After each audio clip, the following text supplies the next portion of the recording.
Eu fiz o mestrado em Ciência Animal e Pastagens na Exalc e o doutorado em Ecologia Aplicada. Eu tenho esse interesse na área ambiental e minha contribuição no órgão que a gente trabalha na APTA é na área ambiental, porque antes de fazer agronomia eu fiz biologia. Então eu sempre gostei dessa área ambiental e depois no meu doutorado eu retornei com pesquisas na área ambiental, especificamente na produção de ruminantes, uma produção mais sustentável. Como é que funciona e como é que é feito esse trabalho, Alexandre? Pedro, esse trabalho ele foi desenvolvido pelo Dr. Odo da Embrapa de São Carlos, que adaptou uma metodologia americana, desenvolvida por Johnson & Johnson. Então ele adaptou essa metodologia para o Brasil e a metodologia que a gente aplica aqui. Nós somos um trabalho em equipe, um grupo de pesquisa, e tudo começa com a colocação dentro do rumen do animal dessa cápsula aqui. Essa cápsula ela tem um gás traçador, um gás marcador, o hexafluoreto de enxofre. É um gás que foi determinado fora, que seria o melhor padrão. E a gente tem a taxa conhecida, essa é uma cápsula permeável, aqui em cima ela tem um teflon que é permeável. Então a gente sabe o quanto por dia esse gás é liberado. A gente coloca esse gás essa cápsula dentro do rumen e esse gás continua sendo liberado lá. Aí que a gente tem esse traçador e aí a gente precisa coletar na narina do animal o gás metano junto com o traçador. E o traçador vai dizer qual é a concentração de metano que tem naquele gás que está sendo aspirado.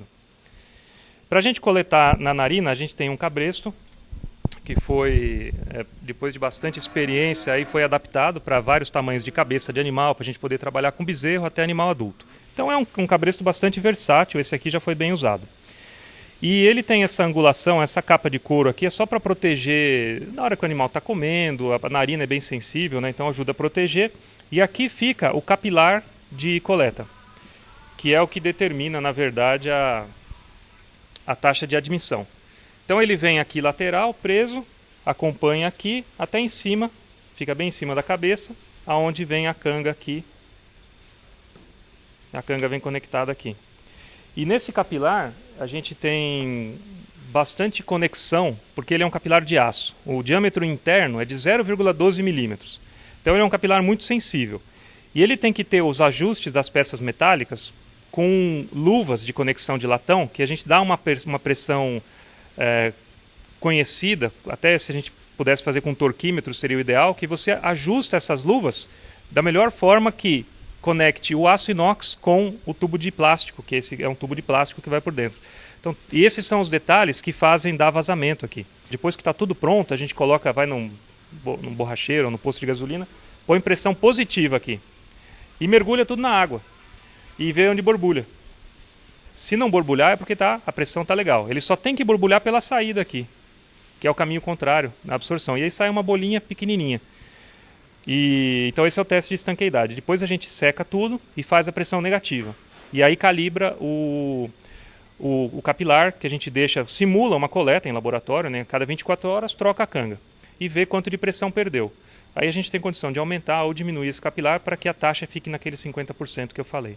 O que eu vou fazer aqui agora é dar o vácuo, tirar a pressão de dentro da canga. Então a gente conecta, esse é o medidor de pressão digital, e conecta a canga no aparelho. Tudo fechado, eu ligo a bomba. Ela não está dando nada, pressão ambiental. 200 é em torno da pressão ambiental. Se eu abrir aqui a válvula, ele vai começar a me dar a pressão negativa. Só que aqui ainda está fechado. Agora eu vou abrir a canga. Aí, ó, como mudou a frequência da máquina até. Esse é o óleo normal da bomba de vácuo. E ela vem reduzindo até 13.300, 13.200 é o ponto que a gente chega no máximo com essa bomba. Então ele vai reduzindo, a hora que a gente vê que ficou constante, relativamente constante, a gente fecha. E aí o vácuo está feito. Estabilizou em 13.355. Aí a gente fecha. Dá licença.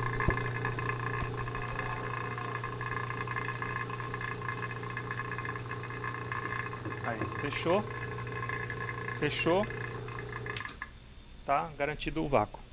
Dá a impressão de que se eu abrir aqui, enche tudo de uma vez. Mas essa é a válvula, é uma válvula europeia. E aqui ela só vai captar o ar a hora que ela apertar aqui esse pedacinho. A hora que conectar o cabresto aqui. Então eu posso abrir tranquilamente que ela não entra. A hora que eu conectar, e é instantâneo, eu conectei, travou, ela já começa a absorver o gás. Mas uma taxa bem pequena, bem lenta. Depois que você fez essa coleta, esse material vai para o laboratório? Exatamente. Essa é a amostra de campo, a gente guarda, armazena, depois de 5 dias a gente leva para o laboratório da Embrapa em Jaguariúna. Tem a outra equipe de pesquisadoras lá que faz a análise desse gás. Nesse caso, especificamente, nós estamos tentando medir qual gás? Essa metodologia foi desenvolvida para metano. Metano entérico, ou seja, o metano da fermentação ruminal, que sai pela narina, não a fermentação intestinal. Que é a maior contribuição do metano dos bovinos, é pela fermentação ruminal. A gente tem a falsa impressão de que é pela intestinal, e não é. Então, o rumen ele é uma bomba de produzir metano, e o metano é um gás do efeito estufa importante. E como nós temos o maior rebanho do mundo, o interesse é identificar mesmo qual é a emissão no Brasil e, eventualmente, descobrir estratégias para reduzir essa emissão. Estratégias de manejo e assim por diante. Já tem algum estudo feito na emissão de animal, por exemplo, dia de metano ou não? Tem. Para vacas de leite em produção é mais de 80 quilos por dia. Para animais jovens, em condição de confinamento, por exemplo, em crescimento, com bastante concentrado, pode ser em torno de 40 a 50. Então a taxa varia em função de categoria animal, de se é gado de corte, gado de leite e principalmente do tipo da dieta. Se é uma dieta muito fibrosa, que ela fica ruminando muito tempo, aquela fermentação ela é mais intensa. Se você tem um aditivo ou uma ração que melhora a fermentação, ela diminui a porcentagem de fibra, né? Ela aumenta a taxa de passagem e você tem menos liberação de gás. O inventário que a equipe da Embrapa fez em 2004 de 9 teratoneladas. Então, teratoneladas são 10 a 9 toneladas de carbono, que é o que todo o rebanho nacional emite. Isso equivale a 2% das emissões antrópicas do mundo. Então, o rebanho brasileiro é responsável por 2 a 2,5% de todas as emissões antrópicas, ou seja, queima de combustível, queimada, produção de alimento e assim por diante. Não entra a emissão natural, que nem vulcão, campos alagados naturais, isso não entra nessa conta, que seria a emissão natural, né?